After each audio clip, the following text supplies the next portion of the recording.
Hello, everybody! Neb Ramblin' time! It's Overwatch Concept, it's our tank. We're going to be doing our Null Sector tank in this video. And we're going to have a brief talk at the start as to the concept, and then we're going to get into the details, same as the last concept, which was Slicer. Let's get straight into it. So my immediate thought, and just so everyone can see where my direction is going with this,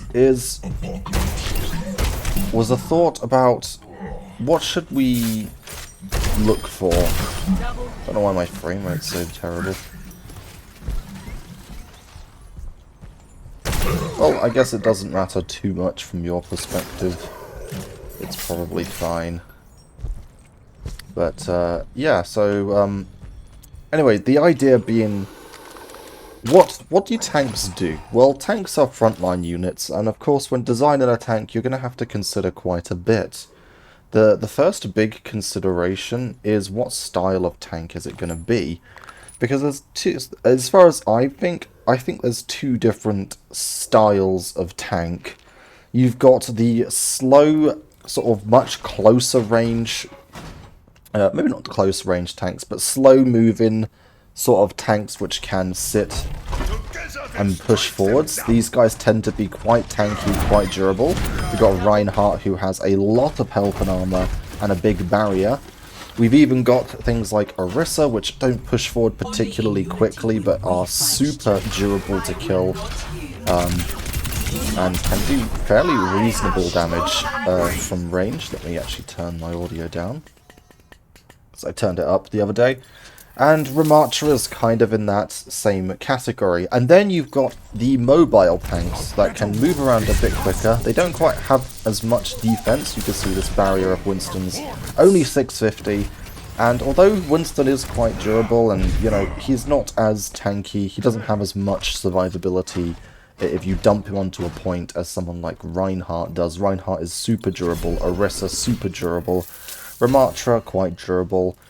And then, you know, another example would be Doomfist, high mobility, likes to move around. He's a bit on the squishier side, but it's not really squishiness or tankiness, because Zaya is also relatively squishy, I mean health-wise, but she's more of a damage-focused tank. So yeah, essentially what I would call dive tanks or brawl tanks. I guess you could argue there is also poke tanks. Sigma doesn't do too well in a brawl. He likes nice mid-range, simple engagements where he can just get value out of the barrier, get value out of this, and potentially be able to just kill someone with accretion. So, I'm not entirely sure where my character actually fits into this. I was thinking about it for quite a while, but I think he is going to be a brawl tank. I think he definitely wants to brawl. So yeah, I wanted to make sure that he wasn't super mobile, and I wanted to make sure that he felt like he would command a close range area quite well. The second thing that I found very curious about Overwatch, and maybe there's a reason. I would actually be interested to know if there was a reason why this hasn't been done. But I was curious as to why there's been no flamethrowers in Overwatch. You see, Overwatch is a game about sort of loads of different unique heroes and unique playstyles. You can see them all over the place. They have so many different types of guns. You've got beams, you've got like machine pistols, assault rifles, rail guns, Gatling guns, lever action, magnum pistols. We got whatever Echo's things are, shotguns, throwing stars, bows. You get the idea. There's a huge array of weaponry, and that's sort of one of their appeals. And yet one of the most, not iconic, but one of the definitely more common weapon types in FPS shooters of the rare. So, you know, you've got like different tiers, obviously assault rifle really high, but flamethrowers are not high, but they're definitely in a few of them. And I was wondering, why has there not been any flamethrowers? The closest we have to a flamethrower would either be Maze, or at least in functionality would be Maze Cold Thing, but obviously doesn't shoot fire at all, and Torbjorn's Molten Core, which creates a burn-in area on the ground. an ultimate that I have reserved. I think I said in my last video that I believe that Molten Core should be on a tank. It's a very tank-centric ultimate. It demands space from the enemies. That sounds like a tank to me. Now, it's okay for DPS to have a bit of a crossover.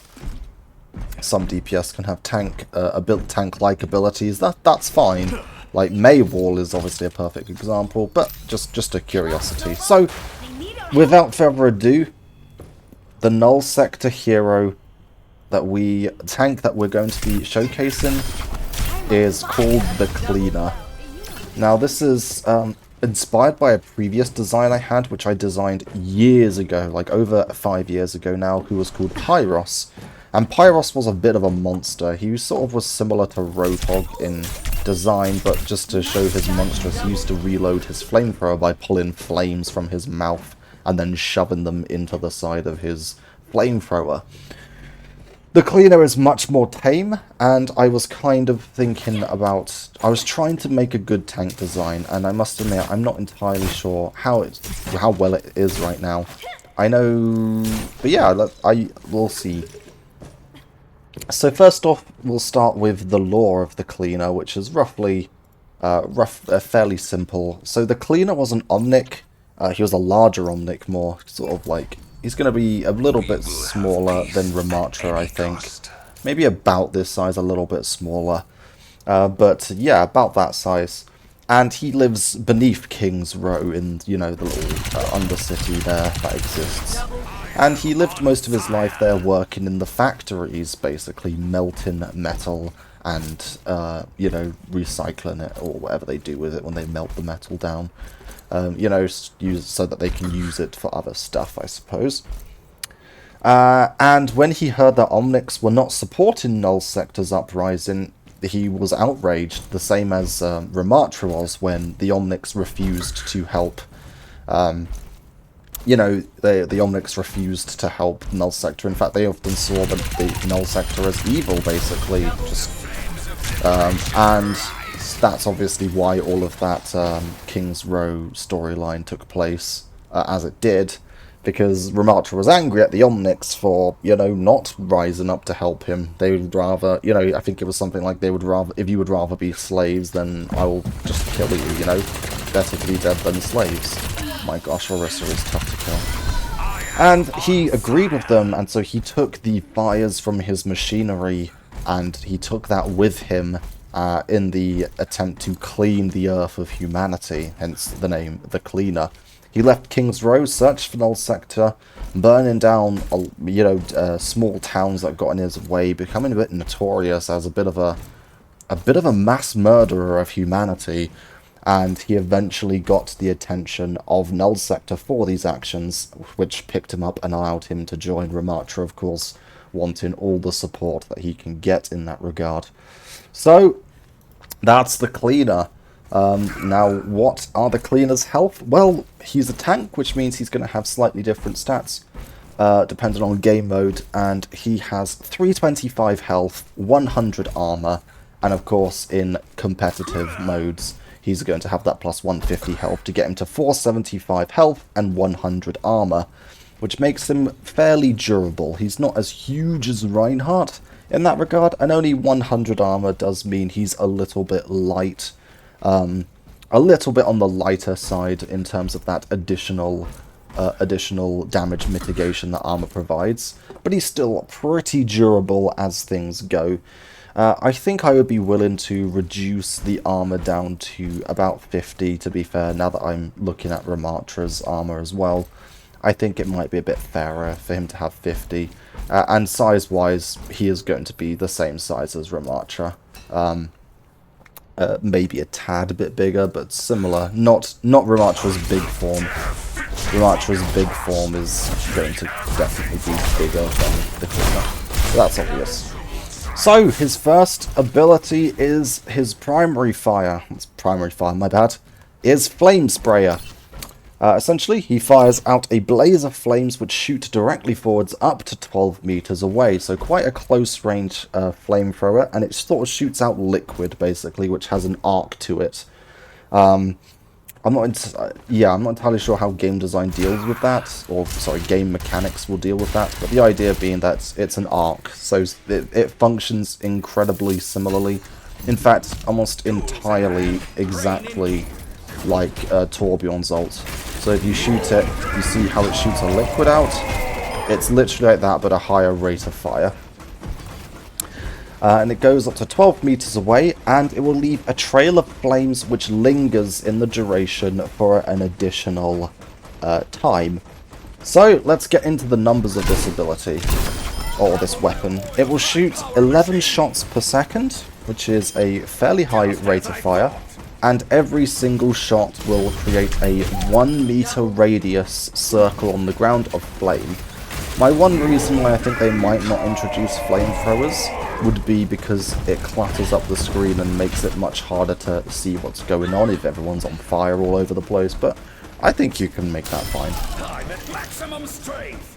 So each shot is a 1 meter radius upon the floor upon where it lands. So if you shoot someone, the fire will immediately hit them and then be translated directly down to the floor beneath them, creating a fire area. The impact damage of getting hit directly by this is going to be 5 damage, which means if you can continuously hit someone with this shooting, then you will do 55 damage per second just in hitting them with the flamethrower, directly hitting them like that. The flames will not bounce off of them like Torbjorn's ult though, that's going to be a bit of a difference, because as you can see with Torb's ult, if you shoot someone it bounces off of them. For this, it's just going to explode on them and create the fire area beneath them. So 5 damage for the impact of each shot, and 1 meter radius beneath them. The radius of fire on the floor is going to do 12 damage per second to any hostile within the fire. So that means that if you shoot this at someone and they remain in the zone, they stand still for example, you're not doing 55 damage per second with your Flamesprayer, you're actually doing 55 plus 12, which is 67 DPS. 67 DPS is a bit higher than Winston's. I believe Winston just got nerfed to 65 damage. So it's a bit higher, but it does rely on them standing in the fire. If they move out of the fire, then, well, they're taking a bit less damage. Not to mention, Winston's weapon is much easier to land shots on. It's basically impossible to miss Winston's weapon. And, of course... But yeah, so those are the disadvantages of this over Winston's. But we're not done yet, because the burn-in areas... by the way, if you shoot multiple fire on the ground, they do not stack. So, for example, if I did 1, 2, you do not take additional damage based on the second shot. It's just, if you're in fire, you take 12 damage a second. If you're not in fire, you do not take any damage at all. These areas, each area that you create lasts for 6 seconds and will dissipate after 6 seconds. If a hostile remains in the fire for 1 second, they will be set ablaze, taking an additional 12 damage per second for 2 seconds, and the duration of this burn will be reset until they leave the flames. This means that after 1 second of standing still, instead of them taking 67 damage per second, they will now be taking an additional 12 damage per second. So that takes you up to 79 damage per second. And once they leave the fire, they will take 24 more burning damage before the fire wears off. This is quite a complicated left click, but it's a flamethrower, and ultimately it's quite essential to this character's kit, and it's quite a big part of his core identity, so there was no way I was ever going to not do it properly. So essentially this means that at mid to close range, the key to this flamethrower is that it can deny large amounts of area, the same way Torp's ult works. The differences between this and Torb's ult is quite clearly the strength. If I get Torbjorn's ultimate up, Torbjorn Yeah, so if I get the damage, you can need, I mean, I don't really need to get it up, just to, everyone knows his ult will do, is way more than 12 damage per second for stat, or 24. You do take, for just standing in the area, you will take 24 damage per second, and then an additional 24 damage as soon as you leave, over 2 seconds. Molten Core, yeah, 160 damage per second. That is a huge amount increase. So Torbjorn's is clearly stronger, and naturally the cleaner's Flamethrower needs to be quite light. I think you could get a nice light little fire sort of thing, which doesn't look too blinding. Torb's is much stronger. I think you could have a thin flame. But yes, you only take 24 damage per second for standing in the areas. So it's not super punishing, but if you do have to keep crossing those zones, you're going to end up realizing that your team is leaking a lot of health to these bit of fire. And obviously it's just a primary fire, so it's not supposed to, the area on the floor is not supposed to be super oppressive. So I was hesitant to give it too much damage. But I do think that it's obviously balancing, and I don't have access to any of this testing. So yeah, I think that these numbers are just about okay. I would be tempted to reduce his damage a little bit, because I think the burn over time is fine, but maybe it could be down to 8 damage per second. But then, you know, that is quite a low amount of damage, right? But yeah, we'll see where the rest of his kit ends up.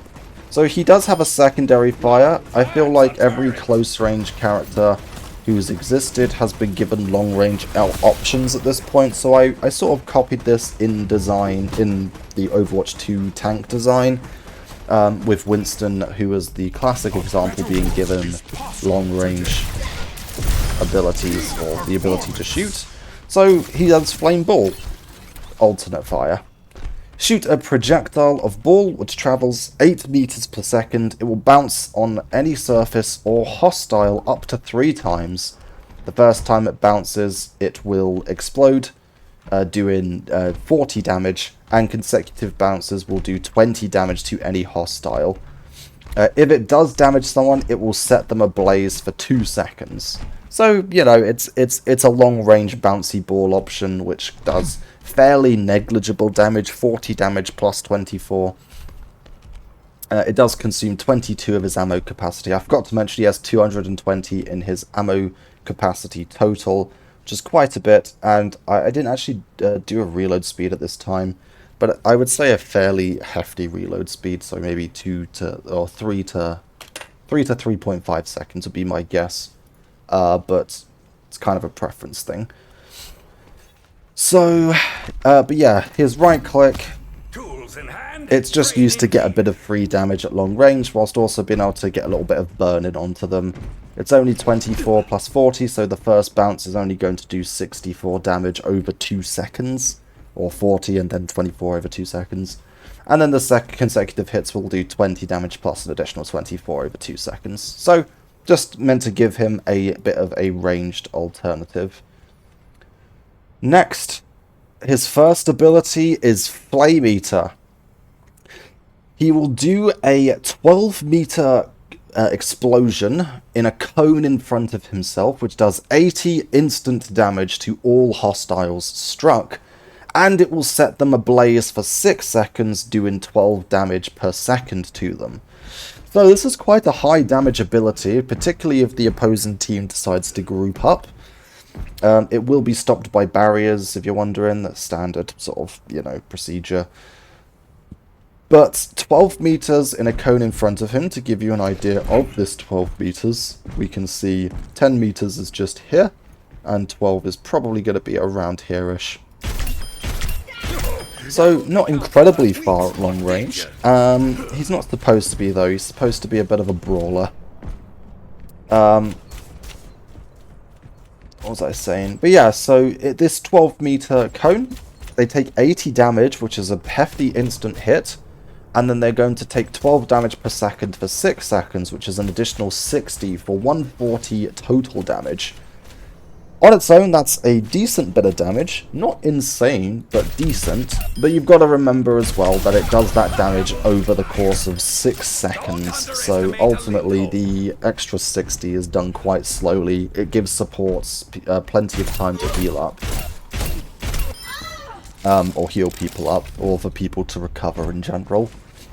However, this is not it. Also, the cleaner will get a buff of 10% damage mitigation to any target that is on fire. So this means that if he's applied this 6-second burn to this guy will now do 10% less damage to the cleaner only. This is designed to help the cleaner not just explode when he's trying to front a good amount of the enemies, but I didn't want to give him too much mitigation because I know how much everyone hates Orisa and Mauga. And Roadhog's heal, mostly because it just feels horrible to shoot them when they're just, you know, mitigating all that damage. So 10% seemed fair, not to mention he has to set you on fire. Zuzu Charm is going to completely cleanse that fire, so that's fine. Health packs are going to remove the fire as well. You could just not get hit by the fire as well, because it is only in a 12-meter cone in front of him. I think that it's fair. It's worth noting that any other sources of fire that you can apply to people will also make them do 10% less damage to you for that duration.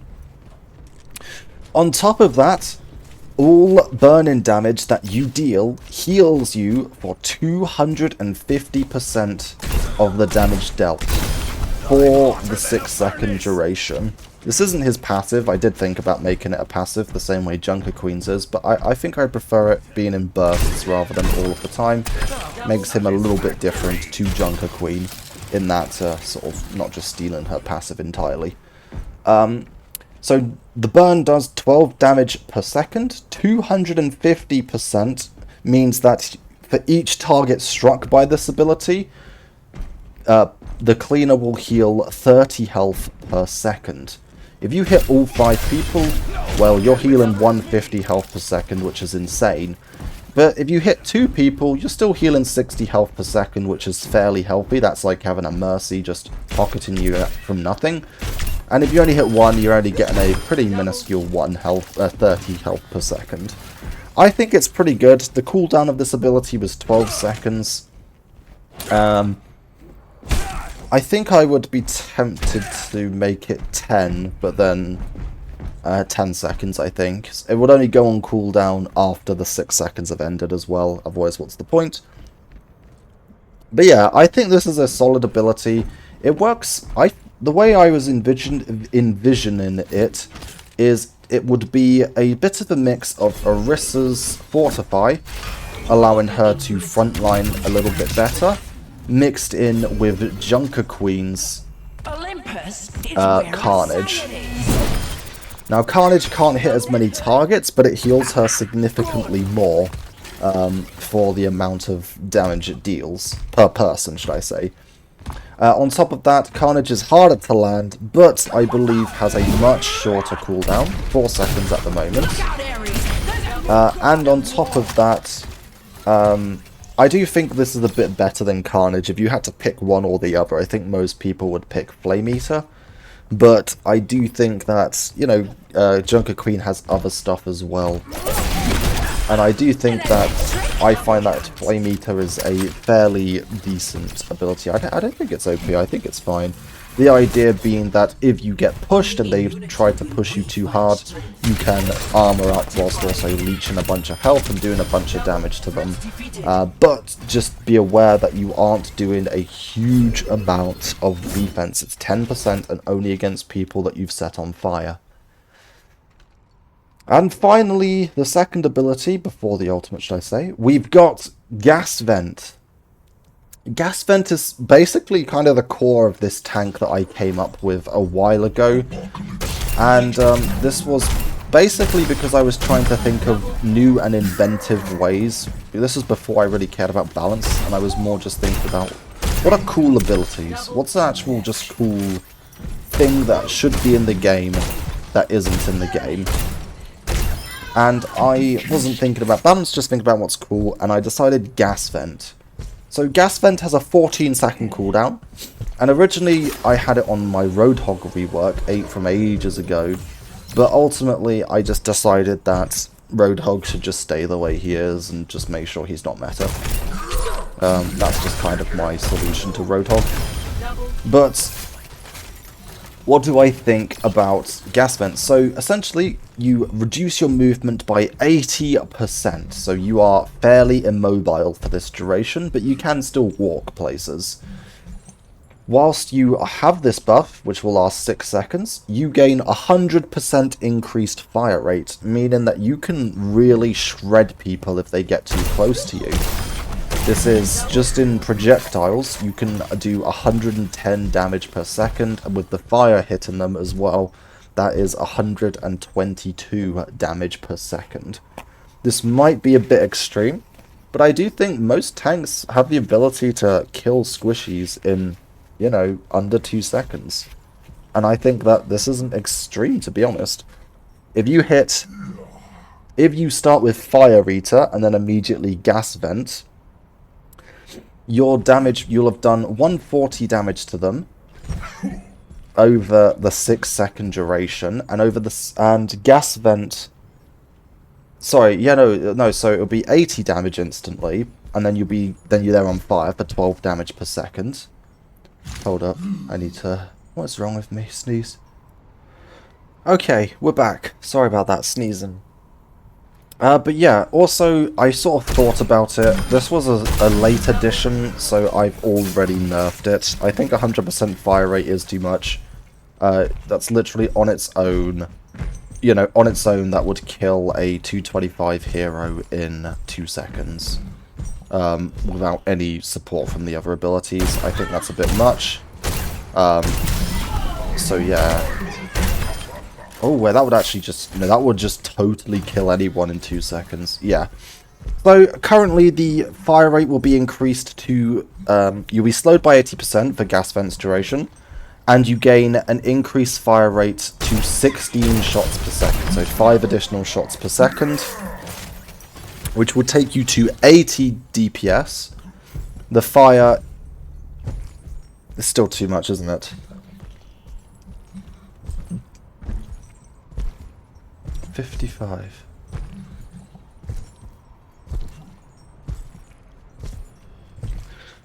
I'm not entirely sure exactly how much, but the fire rate gets increased. Actually, let's completely rework this ability on the fly. The damage is unchanged, the fire rate is unchanged, and instead, the projectile width is increased by 2 meters. Yeah, we're going to go with that. I think that's actually a much cooler idea, which means that you can land much more shots and you create a much wider area of flame on the floor, but you're not doing actually more damage. For this duration, you're also going to generate 11 ammo per second, so you can only generate ammo during this time. You can't lose ammo, which is cool. For 6 seconds as well, you will vent air in a 5 meter radius around yourself. So here's 5 meters, the radius will be starting on that line and going from to there. That's the radius. All projectiles will be redirected around the bubble of air. So if someone shoots me here, from this side, it's going to hit here, and then the projectile will get sent around and it will end up flying off that way. It's not going to just go around me, it's actually going to get deflected off that way. This is kind of an interesting defense, because technically if I was standing here, for example, someone shot me from over there, and my teammate was standing here, they're still going to get hit by it, whereas if they're here, they're safe. They're also safe if they stand behind me, like this, because the projectile is going to hit the bubble of air, and then get sent off all the way that way somewhere. This will last for 6 seconds. This is like your bunker ability. This is where you stand firm and say, I am standing my ground here. Now, this is good, but the main issue with it means that essentially it's sort of meant to be a Winston bubble mixed in with a Diva Matrix. The idea is when I place this bubble down, I did that on purpose. When I place this bubble down, anyone outside this area can no longer harm me. Now, it actually is kind of better because it's indestructible, but it also moves with you. So if I move it this way, it's going to move as I move. Another upside is if someone pushes into it, well, now they're within the bubble, the 5-meter radius, which means the projectile is no longer going to get diverted around me. But if you're inside the bubble, as anyone who's been dove by Winston will tell you, Anna can't heal you, Moira can't heal you, they can't heal you from over there, you can't be healed unless they come inside the radius as well.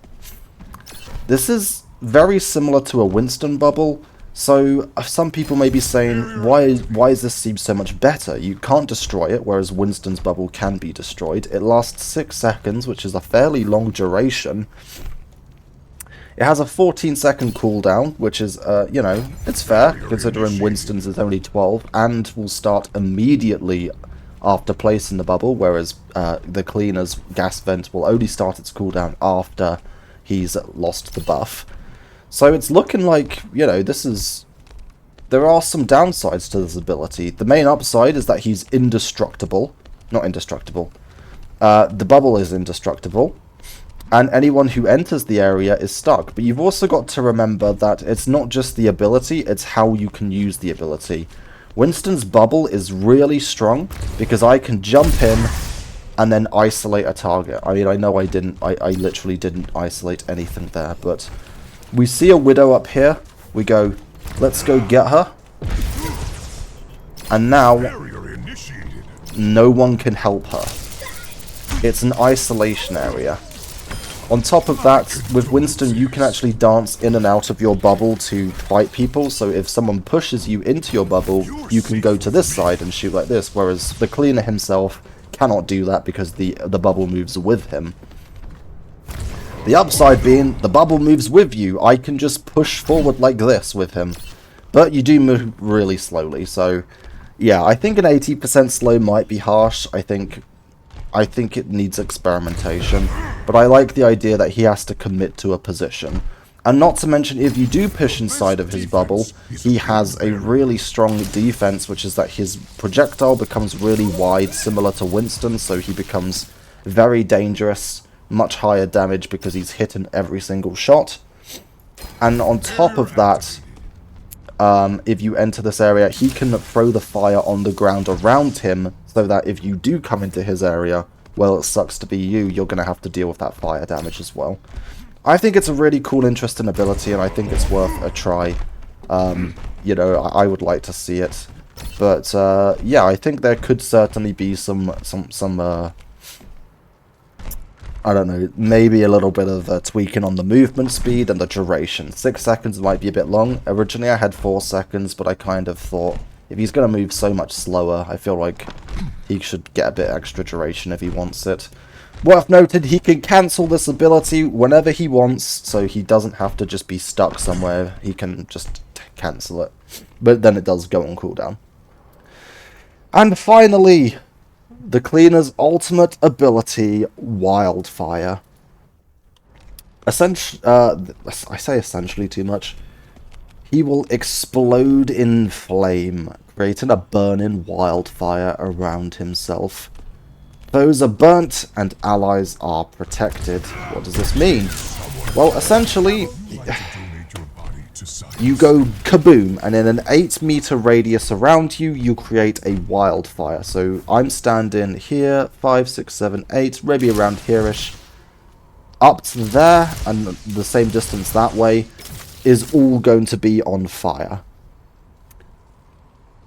Any hostile within the area will take 24 damage per second, and allies within the area will receive 24 overhealth per second. This is a huge, huge ultimate.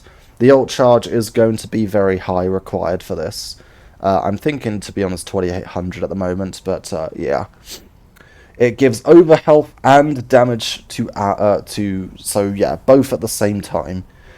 On top of this, the area will not stay stationary. It's going to move forwards 4 meters per second. So every second it will go from here to here. 1, 2, wait. So 1, maybe it'll be a bit slower. I think maybe 3 meters per second is fair, because it's meant to just be like a wildfire that slowly spreads, you know? The ult will last a total of 12 seconds, and the fire will keep spreading forwards for the entire duration. And whilst the cleaner is within the area, he will heal 250% of the damage he deals from burn-in. This is just the burn-in DOT. This isn't his ult damage. This isn't any sort of anything to do with this ult. It's literally just the burn-in damage from his flamethrower, the damage over time, the 2 seconds of 12 damage per second. And he will also take 10% less damage from burn-in enemies, and he's going to restore 22 ammo per second. This is a big overcharge for himself, essentially, but also is a huge team ultimate that allows him to turn the tides of an entire battle. Now, 24 damage per second isn't, like, gigantic, but 24 overhealth per second on top of enemies being punished is quite a big deal. Factor in on top of that the cleaner is getting all of his fire eater buffs for this duration, and I think it's a pretty impactful ult that can really allow a team to push forwards or really stop a push from occurring at all. I think it's awesome, and whether it exists in its current state, I don't know. I don't have access to testing. If Blizzard is going to take up these ideas, they need to test all this stuff and make sure there isn't something absolutely horrible or something terrible that I've, you know, overlooked. But that is the cleaner. I think he's a pretty interesting character. I would love to see a flamethrower. I would love to see more of Null Sector, so I am in full support of the cleaner. If you see any issues with him, let me know, because this is how I learn. This is how I learn what I'm doing is wrong and why it's wrong, and what players actually like to see. So, yeah, thank you very much for your time. I hope you enjoyed the ramble. I hope you like the cleaner, and yeah, I hope this gets more traction. I will see you later. Goodbye.